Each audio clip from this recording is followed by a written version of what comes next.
کاک سامان ئەم کاتت باش زۆر بەخێر بێ بۆ کوردستان 24 ئیدی ژمارەدرا بە هاوپەیمانی و بە لیستەکان ئێوە وەکو پارتی ئامادەکاریەکانتان بەکوێ گەیشتۆ بۆ هەڵبژاردننی ئەنجومەنی پارێزگای کەرکووک؟ زۆر سپاس، سلااوتان لێبێ، سلااو لە بینەراری ڕێزی کوردستان 24.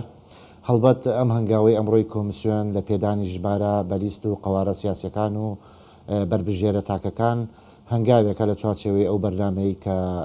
کۆمیسیۆن دایڕشتووە بۆ ئەوەی لەمە دووە کۆمیسیۆن لە ڕووی هوەریەوە مامەڵەی ژمارە لەگەڵ لیست و قەوارەکانەکات.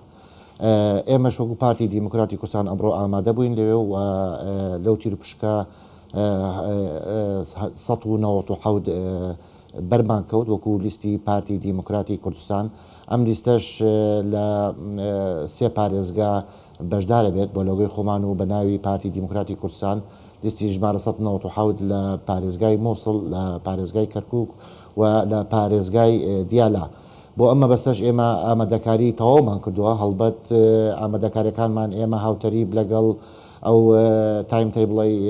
کە کۆمیسیۆن دایڕشتەوە بۆ بەڕێوەبردننی کارەکانی خۆی و ئێمەش لەو چوارچێوێدا کارەکانی خۆمانمان ڕێخستەوە و بەرنمەیەمان داڕشتووە و بەپێی ئەو بەرنمایی کەدامان ڕشتووە هەر لە ڕێی ئیداریەوە لە ڕێی هوەریەوە ئێمە کارەکانی خۆمانمان بە باشترین شێوە ئەنجام داوە و ئیشەڵڵا بە هەول و قوتی خوا و بە پشتیوانی دەنگدەرانمان نەتیجەی باش بەدەستێنین. باشە پشتی ئەفریدانن داویە چ بوون کاک سامان دووبارەت بخێر بێ دێ هەلبژارتنن یەن vê carêda yên encûmenên parêzgeha Kerkûk ez ê baz bikim wek partî wek baregal wêrê amadaniye pêşbîniya hewa çawan e amadekarî to vê bajarî çawan e hîn çawa çi pêşbînî dikin bejdariya ya xelkî hewe cemawarê hewe il Kerkûkê. لە حقیقەتە ئەم هەڵبژاردنە بۆ ئێمە هەڵبژاردنێکی چارەنووسازە. ئەم هەڵبژاردنە بۆ ئەنجومەنی پارێزگای کەرکووکە لە دوای ساڵی 2005ەوە دوو هەڵبژاردن بۆ ئەنجومەنی پارێزگاکانی عێراق کرا، بەڵام کەرکووکی لێ بێبەش کرا. بەڵام بۆ ئەم هەڵبژاردنە گفتوگۆی زۆر کرا لە نێوان نوێنەری پێکاتەکانی شاری کەرکووک لە ئەنجومەنی نوێنەرانی عێراق. دواتر لەسەر سیغەیەکی معەن ڕێکەوتن کرا و دەنگدان لەسەر ئەو یاسایە کرا. هەڵبەت ئێمە هەندێک تێبینیمان شەبوو لەسەر ئەو یاسایە، بەڵام پێمان وایە ئەم هەڵبژاردنە هەڵبژاردنێکی زۆر چارەنووسازە و ئەبێت کورسانیانی ئەم شارە بە جۆش و خرۆشەوە بەشداری ئەو لەو هەڵبژاردنە بکەن. هەڵبەت ئێمە وەکو پارتی دیموکراتی کوردستان ڕاستە بارەگامان نییە و ڕەنگە ئەمە هەندێک کۆسپ و تەگەرەمان بۆ دروست کات، بەڵام نابێتە هۆی ئەوەی کە ئێمە ساربینەوە لە هەڵبژاردن و یاخود لەوەی کە کاریگەری نەرێنی هەبێت لەسەر دەرەنجامەکان، چونکە ئێمە ئەزمموی ساڵی 2021مان هەیە کە بارەکانمانش نەبوو، توانیمان لێرە نەتیجەیەکی وا بەدەستبێنین کە ڕەنگە لە چاوەڕوانی کەس نەبوو بێت و بربژێری وامان هەبووە زۆرترین دەنگی هاوردۆ لەسەر ئاستی پارێزگاکە. بۆیە ئێمە بارەگا ڕاستە گرنگە بۆ ئێمە کە بارەگامان هەبێت لە ڕێگایەوە بتوانین کاری سیاسی و کاری تەنزیمی خۆمانی تیا بکەین، بەڵام لەگەڵ ئەوەشە ئێمە پلانی خۆمانمان هەیە چدا بۆ ئەوەی کە بارەگامان نەبێت یاخو بارەگامان نەبێت. هەوڵەکانش لەم چوارچێوەیە ئێمە خستومانەتە گەڕ وەکو هەمووانش ئەزانن ئەو ڕێکەوتنەی کە کرا لەگەڵ هاوپەیمانەتی ئیدارەی دەوڵاتی لە خاڵانەی کە هەمووان لەسەری کۆک بوون لەوەی کە ئەو بارەگایانە بگەڕێنەوە بۆ ئەو پارتە سیاسیانەی کە لە دوای ڕووداوەکانی ساڵی 2017 بە شێوەیەک لە شێوەکان کەوتە دەستی هێزە ئەمنیەکان و هێزە عسکەریەکان. بەڵام ئەو ڕووداوانەی کە لە سەرەتای مانگی ئەیلول کرا هەڵبات ئەویش پێچەوانەی ئەو ڕێکەوت نەبوو کە لە نێوان ئەو لایەنە سیاسیانە کرا بە کۆی گشتی ئەتوانم بڵێم بارەگا نابێتە لەمپەر بۆ ئێمە کە ئێمە بەشداری لە هەڵبژاردنەکە بکەین و بەرنامەی خۆماندا ڕشتووە بارەگامان هەبێت یاخود نەبێت. ئێمە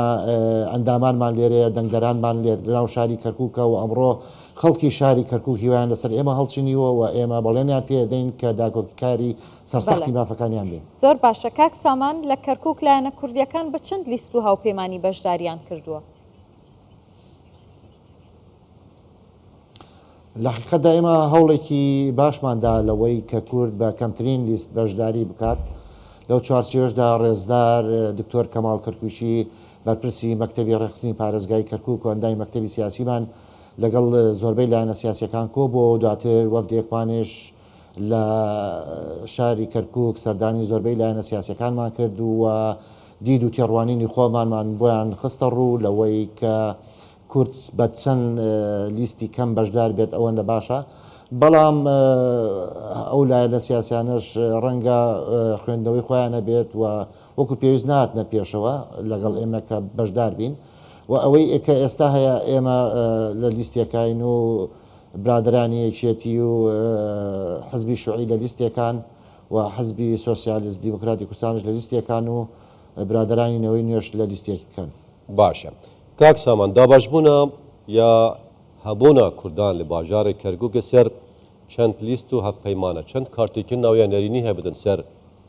دەنگێن یەن کووردا بگشتی لوی باژاری دەستڤینەنا کورسیان بێگومان کاریگەری ئەبێت ئێمە پێمان وا بوو چەند لیست کەمتر بێ ئەوەندە باشترە بۆ کورد و ئەم دیدەی خۆمان هەڵبەت لە دەرەنجامی دراسێتێکی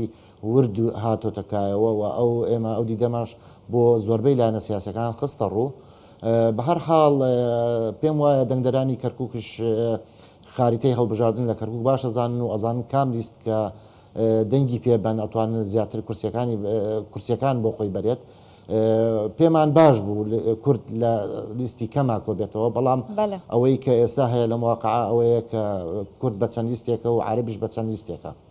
کاک سامان ئێوە وەکو پارتی چەند کاندیدتان هەیە لە کەرکووک و پارتی کاندیدەکانی خۆی لەسەر چ بنەمایەک هەڵبژاردووە؟